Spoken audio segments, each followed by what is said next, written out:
fluya, que Dios nos hable. Qué bueno que usted le diga en esta hora: Señor, háblame, Señor, necesito aprender, necesito conocer y sobre todo, Señor, necesito entender tu bendita palabra. Para esto vamos a leer la epístola del apóstol San Pablo a los tesalonicenses. En su primera epístola, en el capítulo 1, vamos a leer desde el verso 2 en adelante.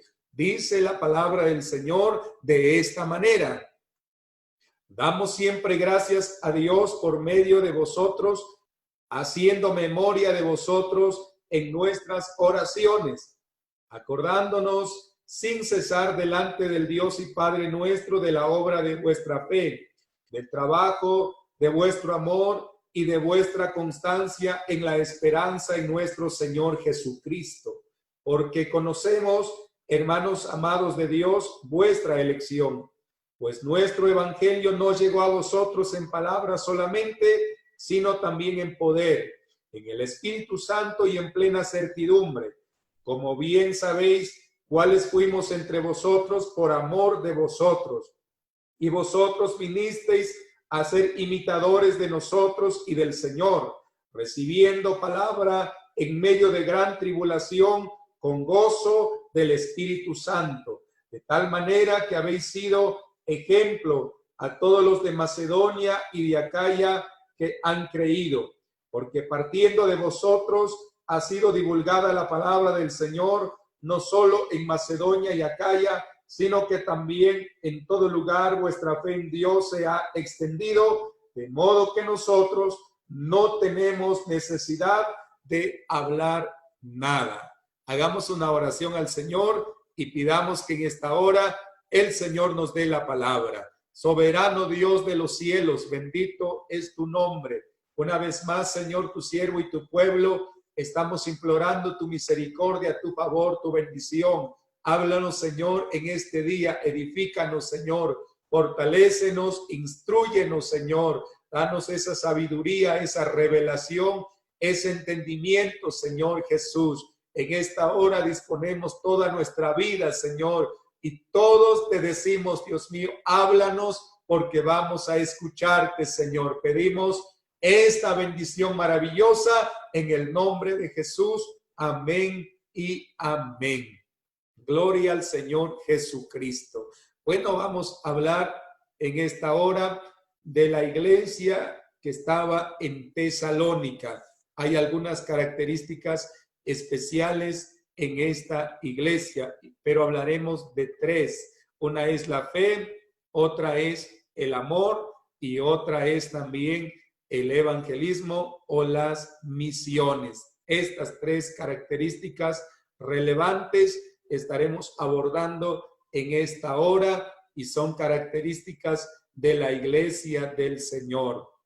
La Biblia menciona que el apóstol San Pablo en su viaje misionero llegó a ese lugar luego de haber tenido una serie de dificultades, una serie de persecuciones. Según el libro de los Hechos, la palabra del Señor manifiesta de que Pablo y Silas estuvieron en la cárcel luego de haber sido azotados cruelmente, estuvieron allí para que de esa manera ya no hablen, ya no prediquen el evangelio del Señor Jesús. Pero nosotros sabemos que nada ni nadie nos puede tapar la boca. El Señor le dijo al apóstol: habla y no calles, porque tengo mucho pueblo en este lugar.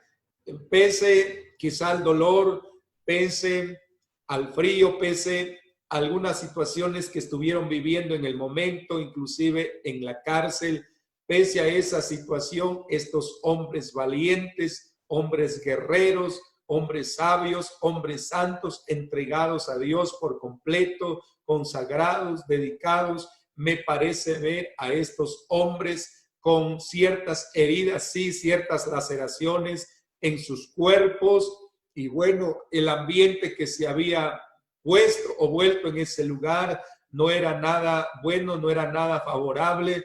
pero por encima de todo eso veo a estos hombres muy espirituales y en el espíritu se estuvieron gozando, alegrando de que todas las cosas que les había venido era por causa de la predicación del evangelio, y ellos sabían que eso era una bienaventuranza, porque el Señor les había dicho: bienaventurados cuando por mi causa os vituperen, os maltraten, os persigan y digan toda clase de mal contra vosotros mintiendo. Gozaos y alegraos, porque vuestro galardón es grande, porque así también persiguieron a los que eran antes de vosotros, es decir, a los profetas, y a muchos profetas también dieron muerte. Los lectores de la Biblia sabemos que a Isaías, inclusive según la historia, le mataron con una motosierra, hicieron pedazos su cuerpo, pero fue uno de los profetas grandes que habló acerca de la manifestación de Dios en carne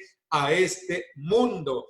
Entonces, así también vino una serie de situaciones adversas a la vida de los apóstoles, pero por encima de estas cosas, estos hombres llenos de Dios, llenos del Espíritu Santo, continuaban desarrollando su fe, su vida espiritual y sobre todo predicando el evangelio del reino de Dios y el nombre de Jesucristo. La Biblia dice que mientras estos hombres estuvieron en la cárcel, se dispusieron a adorar a Dios, a cantarle a Dios, y lo hicieron de una manera tan espiritual, lo hicieron de una manera tan consagrada, porque así es la forma, la manera de servir a Dios, de agradar, de adorar a Dios con todo el corazón. Y esa alabanza sube a la misma presencia de Dios. La Biblia dice que a medianoche estos hombres cantaban himnos a Dios, inclusive los presos los oían.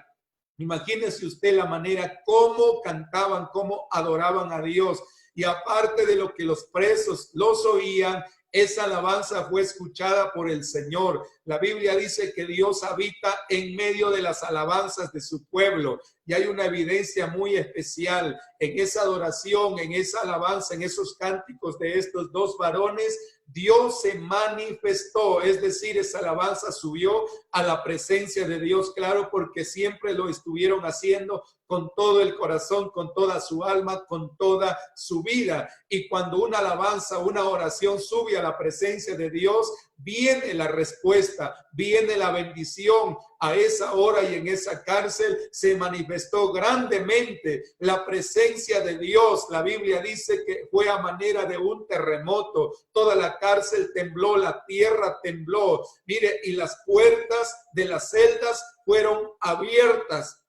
¡Qué impresionante! Así es la gloria de Dios, así es la presencia de Dios. Qué bueno que el adorador, qué bueno que el servidor, aquel que ora, que clama, que ayuna, haga descender la gloria de Dios, haga descender, bajar, venir la presencia del Señor, haga estremecer su casa, estremecer su vida, hagamos estremecer este mundo, pero con la presencia del Señor. Es importante que esta iglesia que somos usted y yo, queridos hermanos, es necesario continuar orando, clamando, buscando la presencia del Señor, y Él se manifestará con poder y gloria. Esta tierra tiene que ver el poder de Jesucristo, la gloria de Jesucristo. La presencia de Dios tiene que seguir tomando las vidas, tiene que seguir apoderándose de las vidas en este mundo, a esta sociedad, para salvación y para vida eterna. Y todo esto viene a través de la alabanza, a través de las oraciones, de los ayunos, del clamor que estamos haciendo constantemente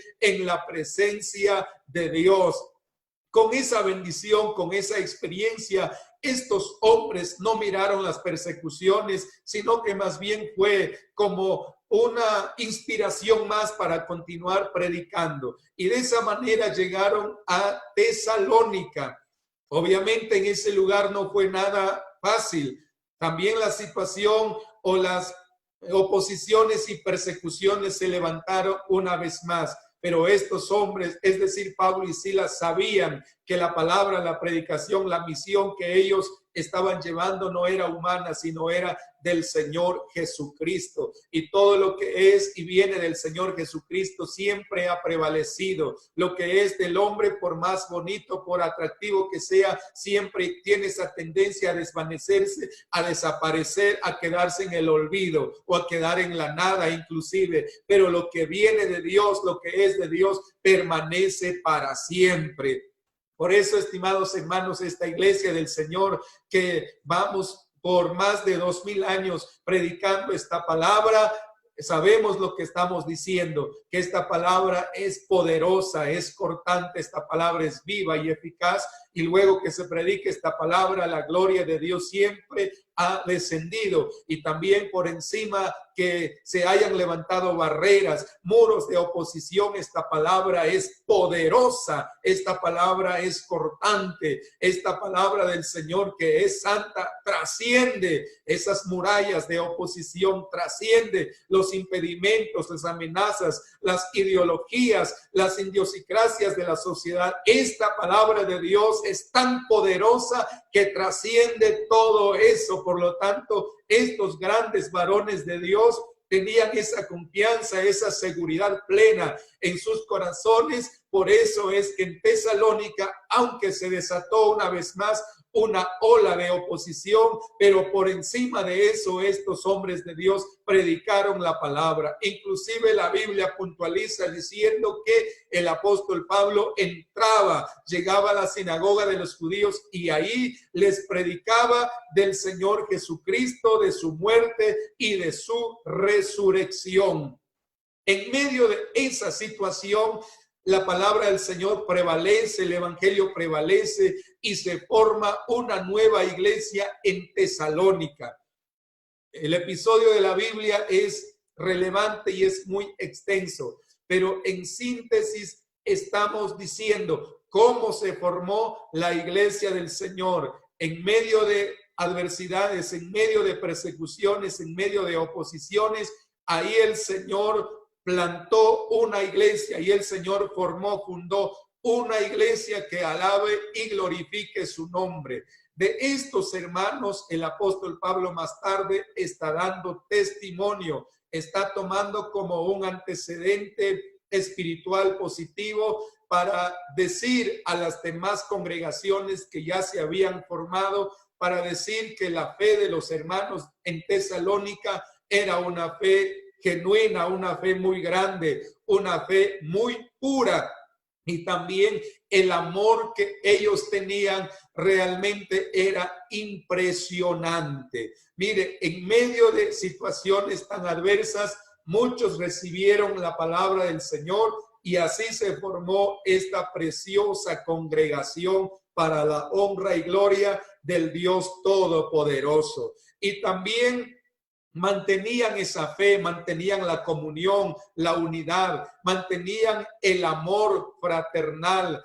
mantenían también el espíritu de evangelizar. Estos tres factores, de estos tres aspectos es que el apóstol Pablo está hablando, está dando testimonio. Inclusive dice que ya no había como necesidad de predicar en Tesalónica, porque el testimonio, la vida de esta iglesia era relevante, era muy espiritual, era muy preciosa, y la gente de ese lugar, que eran aproximadamente, la historia dice que fueron como unos 200,000 habitantes en ese lugar. Mire, y la gente entonces oyó el evangelio a través de esta iglesia. Eran sí personas humildes, personas sencillas, pero muy espirituales, muy dedicados todos al Señor, muy amantes de las misiones, del evangelismo.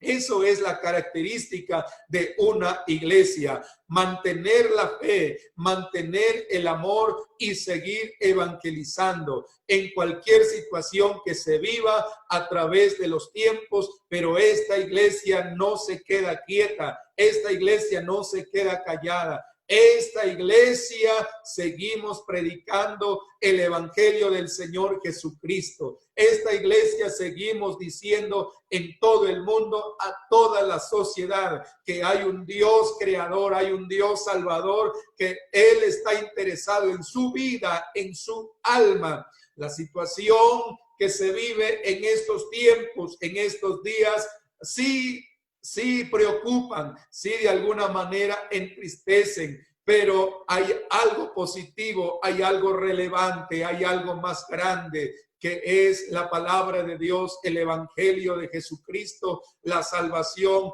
y la vida eterna. Eso es lo que el Señor le ofrece, estimado amigo, hermano. Eso es lo que el Señor quiere que usted cuide, que usted guarde. Ahora, pues, con más diligencia es necesario que atendamos a las cosas que hemos oído, no sea que nos deslicemos. Así está escrito, cuidemos, guardemos esta salvación, seamos muy fieles al Señor Jesucristo. Pronto vendrá el Señor su iglesia a levantar. Querido amigo, prepárese. Querido hermano, cuide esta salvación. Luchemos hasta el final, un poquito más, y el que ha de venir vendrá y no tardará. Y nosotros no somos de los que retrocedemos para la perdición de nuestra alma, somos de los que continuamos, avanzamos, seguimos, luchamos por y para la salvación de nuestras almas. Recuerde, Jesucristo pronto viene y a esta iglesia le sigue diciendo, guarda la fe,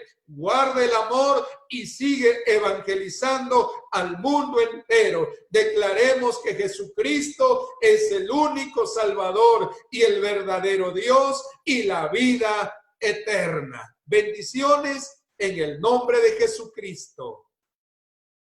¿Quién es el hombre que tuvo poder de andar sobre el mar? ¿Quién es el que puede hacer el mar callar? Escuche, en el momento que la tempestad te quiera hundir, ¿qué hace el Señor? Él viene con toda autoridad y manda calmar. ¿Quién es el hombre que tuvo poder de hacer a Israel caminar